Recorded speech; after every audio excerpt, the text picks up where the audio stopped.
नाज़रीन इकराम अस्सलामु अलैकुम वरहमतुल्लाहि वबरकातुहू। अल्लाह ताला ने हम मुसलमानों पर 5 वक्त की नमाज़ें फ़र्ज़ की हैं। हर मुसलमान पर इसका पढ़ना ज़रूरी और फ़र्ज़ है, लेकिन फ़र्ज़ नमाज़ों के अलावा इसमें कुछ रकातें सुन्नतों की है, कुछ वाजिबात हैं और कुछ नवाफिल भी हैं। आज की इस वीडियो में हम इस बात के जानने की कोशिश करेंगे और ये सीखेंगे कि अल्लाह ताला ने जो 5 वक्त की नमाज़ें फ़र्ज़ की है उसमें कितनी रकातें फ़र्ज़ हैं, कितनी सुन्नत हैं और कितनी वित्र हैं और कौन कौन सी नमाज़ें और कितनी कितनी रकात की हैं। तो सबसे पहली नमाज फ़जर की, जिसमें 2 रकात सुन्नत मुअक्कदा है और 2 रकात फ़र्ज़ हैं। नाज़रीन किराम, वीडियो में आगे बढ़ने से पहले हमारे लिए इस बात का जानना बहुत ही ज़्यादा ज़रूरी है कि सुन्नतें 2 तरह की होती हैं। एक वो सुन्नत होती है जिसे हम मुअक्कदा कहते हैं और एक वो सुन्नत होती है जिसे हम गैर मुअक्कदा कहते हैं। सुन्नत मुअक्कदा ऐसी सुन्नत को कहा जाता है जिसको रसूलुल्लाह सल्लल्लाहु अलैहि वसल्लम ने दवाम के साथ किया हो, यानी रसूलुल्लाह सल्लल्लाहु अलैहि वसल्लम ने उसको हमेशा किया हो, कभी छोड़ा ना हो बग़ैर किसी मजबूरी के। और सुन्नत गैर मुअक्कदा ऐसी सुन्नत को कहा जाता है जिसको रसूलुल्लाह सल्लल्लाहु अलैहि वसल्लम ने कभी पढ़ा है और कभी उसको छोड़ भी दिया है। तो ये जो फ़जर की 2 रकात सुन्नत है, ये सुन्नत मुअक्कदा है। और तमाम सुन्नतें जो 5 वक्त की नमाज़ों में हैं, उन सब में सबसे अहमियत की हामिल और सबसे ज़्यादा सवाब रखने वाली और सबसे ज़्यादा जिसकी पाबंदी रसूलुल्लाह ने की है वो यही फ़जर की 2 रकात सुन्नत है और फिर 2 रकात फ़र्ज़ है। तो फ़जर के अंदर टोटल 4 रकातें हैं। अब दूसरी नमाज जो हमारी ज़ोहर की है, तो ज़ोहर में टोटल 12 रकातें हैं, जिनमें से 4 रकात सुन्नत मुअक्कदा है, यानी वही सुन्नत है जिसका पढ़ना बहुत ज़्यादा ज़रूरी है। रसूलुल्लाह ने इसको दवाम के साथ इख्तियार किया है। उसके बाद 4 रकात फ़र्ज़ हैं और फिर 4 रकात फ़र्ज़ के बाद आती हैं 2 रकात सुन्नत, और ये सुन्नत भी सुन्नत मुअक्कदा है, इसका पढ़ना ज़रूरी है।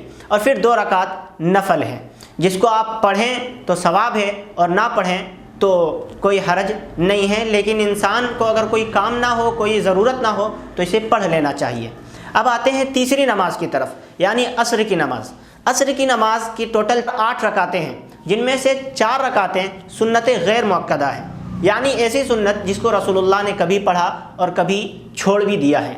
और उसके बाद 4 रकात फ़र्ज़ हैं। याद रखें, असर की नमाज के बाद कोई सुन्नत वग़ैरह पढ़ना उलमा ने मकरूह लिखा है, और इसी तरह से फ़जर की नमाज के बाद कोई सुन्नत वग़ैरह पढ़ना उलमा ने मकरूह लिखा है। इसीलिए हमें फ़जर के बाद भी और असर के बाद भी सुन्नत वग़ैरह नहीं पढ़नी है, सुन्नत नवाफिल वग़ैरह नहीं पढ़ने हैं। उसके बाद आते हैं मगरिब की नमाज़ की तरफ। मगरिब की नमाज़ जो है वो टोटल उसमें 7 रकातें हैं, जिनमें से 3 रकात हमारी फ़र्ज़ हैं, उनमें उसके बाद 2 रकात सुन्नत मुअक्कदा आती हैं। सुन्नत मुअक्कदा के बाद 2 रकात नफ़ल का दर्जा है और उसके बाद 2 रकात नफ़ल है।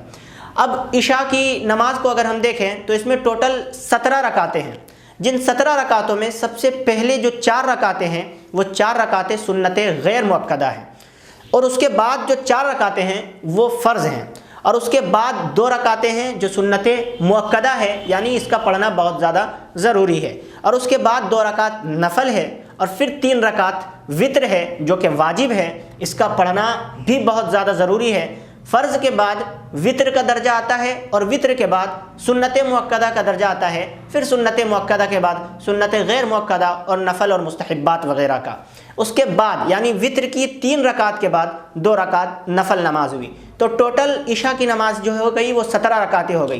पहले 4 रकात सुन्नत गैर मुअक्कदा, फिर 4 रकात फ़र्ज़, फिर 2 रकात सुन्नत मुअक्कदा, फिर 2 रकात नफ़ल, ये टोटल हो गई 12 रकातें। उसके बाद 3 रकात वित्र, 15 रकातें, और फिर 2 रकात नफ़ल नमाज। तो ये कुल मिलाकर के 17 रकातें हुई।